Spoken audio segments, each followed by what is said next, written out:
Hello, everyone. My name is Jones, and today we are looking at case study writing in mental health. Of course, we can have a similar format of case study writing in other subjects, but this one is specifically for mental health. All right. In knowing a case study, it helps a student improve their skills of nursing patients with mental illness. So it's important that when you have learned the theory in mental health, you also do a practical of doing a case study on any patient with a condition on mental illness. It can be schizophrenia, depression, or any other disease. It helps students or staff have a deeper understanding of how to nurse patients with mental illness. So, the patient profile or particulars for the case study may include name, age, gender or sex, address, name of address of next of kin, marital status, education, occupation, religion, tribe or language, chief, district, province, nationality, and date of admission. These are very, very important in recording your case study so that there is some validity of the information that you put across. Okay, so now we come to the deeper profile as we look at mode of transmission, reasons for admission, presenting complaints, development of symptoms or illness, family history, and we look at other things like personal history, and we look at other things like mental state examination. Then we look at also the summary, okay, about all these things that can be done. So let's have now a deeper understanding of what we mean when you are writing a case study concerning the mode of admission. What information is found under the mode of admission? So mode of admission can be voluntary basis, detention order, remand, court order, or His Excellency the Presidency pressure. So these are some of the modes of admission in mental wards. Then let's look at reasons for admission. Was it violence, wandering about, destroying property, insulting people, remaining naked in public? Okay, so these are some of the reasons for admissions that may exist. Then we can look at presenting complaints. Was it severe headache, diarrhea, insomnia, hearing of voices, or seeing visions? Okay, with presenting complaint discussed, let's now look at development of symptoms or illness. When you're looking at this, it is a very important part in case writing, and so you have to pay particular attention to it. You have to arrange the information in a chronological order, indicating first event first. The first event should appear first, and then the rest should follow in the same sequence. In opening the sentence quote the source of information, such as according to the father, uncle, wife, mother, aunt, or the illness or symptoms began on 22nd December 2011. This is very, very important so that you indicate the source. Then you can go into details of how the illness began, how the patient behaved at the time of admission, symbolizing of the same mental illness. For instance, was the patient restless, talkative, and abusive in language, beating people, or stripping naked in public? So this also is very important. How was the onset? Was it acute, insidious, or subacute? Where was he or she taken for treatment when the illness just began? Where were the names of drugs, or what were the names of the drugs the patient received, or what type of treatment did the patient get? This also may give us more details as to whether the symptoms exhibited may be related to the drugs, that the patient might have been taking, or the other substances that the patient might have been given that may not be pharmacologically calculated to help the patient in this problem. Okay, so now we look at family history. So being the head of the family should appear first. That is, find out the place of birth, date of birth, education, occupation, diseases if any, roles he plays in the community that he lives, or hobbies. Does he care and fend for his family? Then mother, find out about her place of birth, her age, education, occupation, any disease, hobbies, roles, and played in the community where she lives. Is she a caring and loving mother of the family? You can find out their ages, education, occupation, marital status, hobbies, and other diseases that may run in the family. How do they relate with each other, especially with the patient? In case of problems, do they support each other? So you can also move on to the extended family members. Find out if there is any history of mental illness, diabetes mellitus, excessive alcohol or dagga or cocaine consumption or abuse, spiritual possession, homicidal, suicidal tendencies in the family, including immediate close grandparents, uncles, and or cousins. Then you can look at the social position and economic status of the family. By finding out what social position the family holds in the community, like councillor, mayor, member of parliament, pastor, doctor, priest, church elder, Doctors, Induna, and chief or king, such things.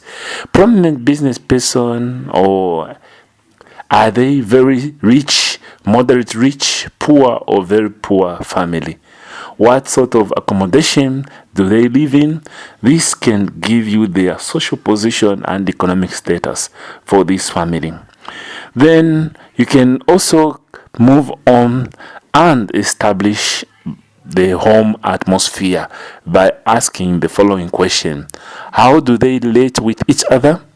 Do they care and love one another, or each one for oneself and God for us all? How do they handle crisis in the family? So this one is very important to know how the home atmosphere is. Then you can look at personal history. So personal history may include a birth record. You can find out the place of birth, date of birth, weight at birth, and if the baby cried at birth. You can find out the mother's condition during pregnancy, method of delivery, normal or spontaneous delivery, cesarean section, or vacuum or forced labor. You can find out if there are any complications during gestation or pregnancy. What was the mode of feeding? Was the child healthy? You can also you look at the level of maturity of the patient. At what period did the child begin crawling, standing, walking, running, teething, and other things? This is to rule out other congenital abnormalities. And was toilet training or delayed some of these things that you expect, okay, to have been just normal, but if there's delayed milestone, okay, it may reveal some congenital abnormalities. Then you can look at neurotic symptoms early childhood. So find out any night terrors, somnambulism, that is sleepwalking, temper tantrums, bed wetting, sucking, nail biting, stammering, stuttering, mannerism, anxiety, food fadness, or phobias. Then you can also look at health during childhood. Find out any infections, diseases such as chorea, infantile convulsions, epilepsy, or asthma. Then you can also look at the aspect of school records. Find out the age, the year, place, or school patient began grade 1. How was the performance from grade 1 to 12? Did he or participate in sporting activities? Any leadership responsibility given, such as prefect, monitor, captain, or club chairperson, such things? How was he relating with the school authority and other pupils? Does patient have any hobbies or interests?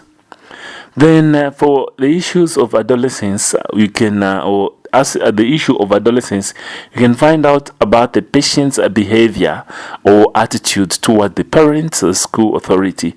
For instance, is the patient arrogant or rebellious towards them? On the aspect of occupation, you can find out at what age, name of the company or department of starting work. What are the jobs held so far? And if left jobs, what were the reasons for leaving? Find out the patient's economic status. How is he or she managing to live? Find out if he or she has a job satisfaction. Any frustrations or stresses at work, or any promotions or demotions at work. You can find out any ambitions in life. Then we can move on and look at sexual history. You can find out the age of attaining puberty or menarche and the reaction at the time. If married, find out if there was any courtship and for how long. Was the courtship and what kind of marriage? Wedding, e.g. traditional, modern, or white type of kind of wedding? Or do they have any children, and if so, how many or not? So all these have impacts in someone's mental illness, and what have they done about their childlessness if they do not have children? So is childlessness source of conflict in their marriage? You can find out that. And have they adopted a different person's child or picked a relative's child as their own? How do they relate to each other as husband and wife? For instance, do they love each other or always quarrel? So you can find out if there are sexual deviations in the patient, such as masturbating, homosexuality, lesbianism, or bestiality. So you can find out on all these. Of course, you have to phrase your questions nicely in order not to offend the patient or the people that have brought the patient. Then addictive patterns. You can find out if there is any history of excessive beer, dagga, or cocaine consumption, or any special liking for specific foodstuffs. Has there been any attempt to stop such habits? So this addiction pattern, you can rule it out in this format. Then we can also look at previous medical psychiatric. Finding out, this can be done by finding out if there are any past episodes of mental illness. Where was the patient taken for treatment? What were the drugs that the patient was put on? How was the response to the treatment? Of course, this has to do with previous medical and psychiatry. Then you can also look at antisocial behavior. This can be best elicited or done by finding out if the patient used to or steal gambles, fights, steals from or robs people. Then you can also look at pre-morbid personality. This can be done by finding out if before the current illness the patient was introvert, extrovert, had diurnal or mood swing, obsessive or schizoid, aggressive or dependent kind of inadequate kind of pre-morbid personality. Alright, so now with that said, we can now do a mental state examination within our case study. So when doing a mental state examination, the aspects that are important is appearance, behavior, talk, speech, mood, affect, thought process, possession of thought, and perceptual disorders. Okay, so these are very, very important in mental state examination. So on appearance, you can look at the patient closely and carefully at the time of the interview. Okay, then you can see if he or she is dirty or clean, and hair if it is combed or not combed. Then right, you can look clean, tidy, or kempt. You can look at dirty, untidy, and kempt. Okay, or untidy but kempt, tidy but unkempt, or such. You can write in trying to note appearance. Then on behavior, you can look at the way the patient is conducting oneself as you talk to him or her. For instance, is the patient restless, hyperactive or slow, sluggish or retarded? Okay, stuporous, or you can look at all these things. Okay, if you can also look at if the patient is maintaining posture or how is the gait or movement. Depending on your findings, you can write calm and cooperative, restless and uncooperative, restless but cooperative, aggressive and uncooperative, okay, hyperactive and cooperative, violent and uncooperative, or showed some mannerism. Of course, this is under behavior. So these can be observed and be jotted down like this. Under talk, here you can say, is the patient talking sense? Is what he or she is saying making sense? Or is he remaining within the subject matter or tends to include other things in the topic? Or then writes coherent or relevant, incoherent or irrelevant. In that fashion, you can note. Then we can look at the speech. This means the speed at which the patient is speaking. Is one very slow, mute, normal, or yet very fast? Much or little? Then you can write as normal, appropriate speech, spontaneous speech, labored speech, mutism, pressure of speech, or fight of ideas. Then under mood, you can look at appropriate moods, or happy or sad. Is it irritable mood, miserable mood, depressed mood, or perplexed mood? There can also be like have a masked mood, irritated mood, or can show sign of euphoria. So all this is under mood, and such can be observed. Then to do with affects, appropriateness or appropriate congruity of affect should be noted. Inappropriate or incongruity of affect, shallow affect, blunt affect, or flat affect. These can be observed to do with affect. Then you can also do a mental examination, state examination, to do with thought process. Okay, so here we can look at the stream of thought disorders. Is the patient having thought blocks, disjointed speech, circumstantialities, or poverty of thinking or thought? Then we can also look at formal thought disorders. This will show failure to think abstractly or intelligently. Therefore, look for concrete thinking, neologism, verbigerations, or you can also look at content of thought. So here, ask the patient and describe in detail the content of thinking, problems, preoccupations, and worries.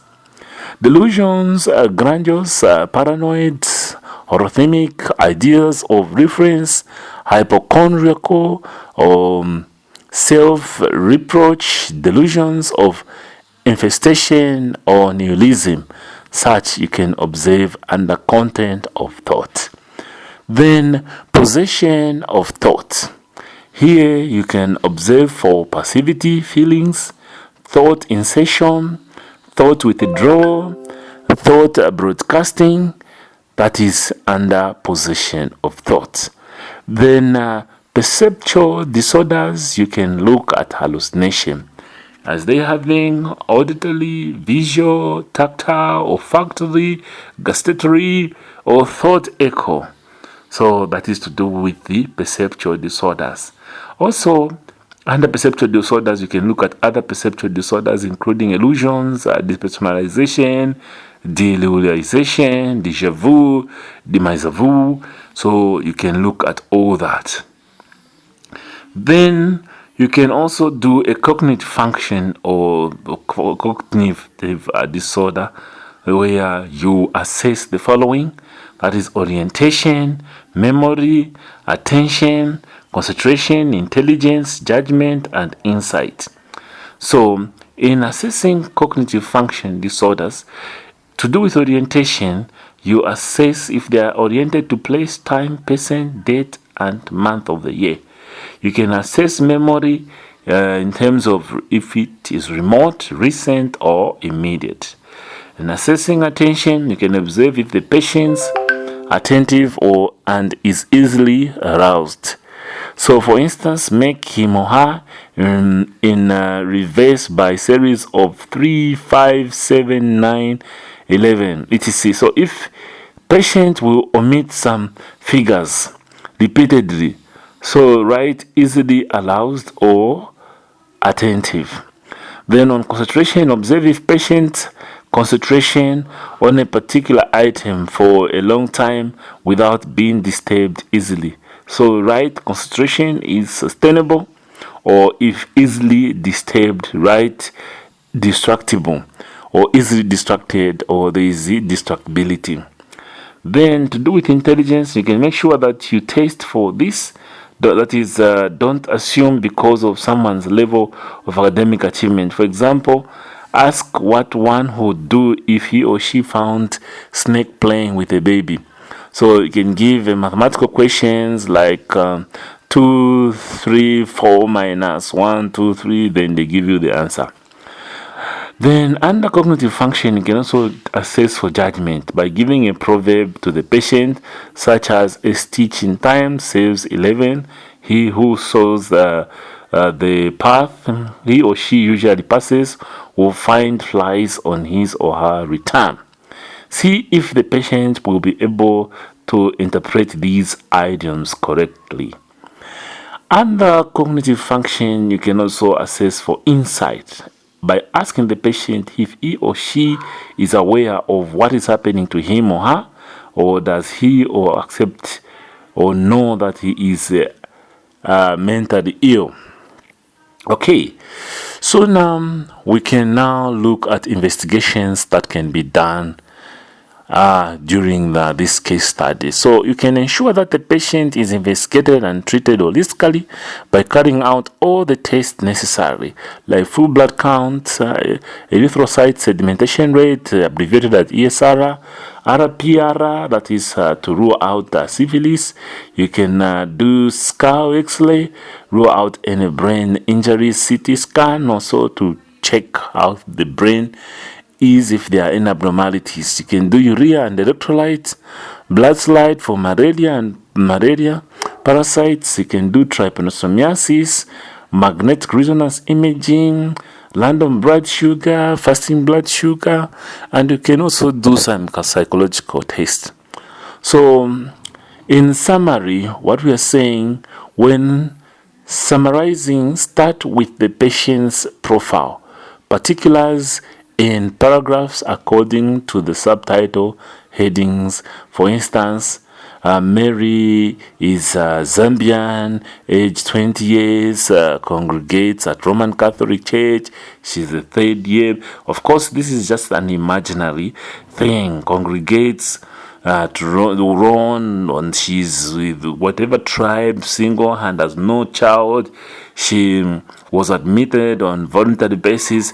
So that is the way you can summarize, okay, with history of wandering about, insulting fellow students in campus, stripping naked and breaking a computer that is in the computer lab in the process. So that this becomes a summary that you can give.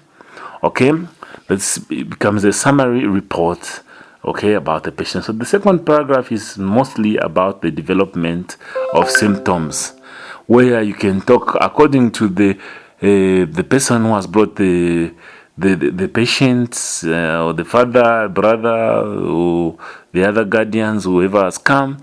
The abnormal behavior was seen on such a date when the student became very talkative. That is the subject client there involved. Okay, then you can say it was apprehended and put in the police. So looking at the way the patient was admitted. So all these have been highlighted within this profile of the case study. So the third paragraph can indicate the family history. That is the fourth paragraph, talking about personal history. Then the fifth paragraph is about mental state examination. So in mental state examination, there the diagnosis and differential diagnosis and the possible prognosis can be given. Then you can now look at management, chemotherapy, the drugs that are being used, chlorpromazine, and other drugs that are used. You get it, huh?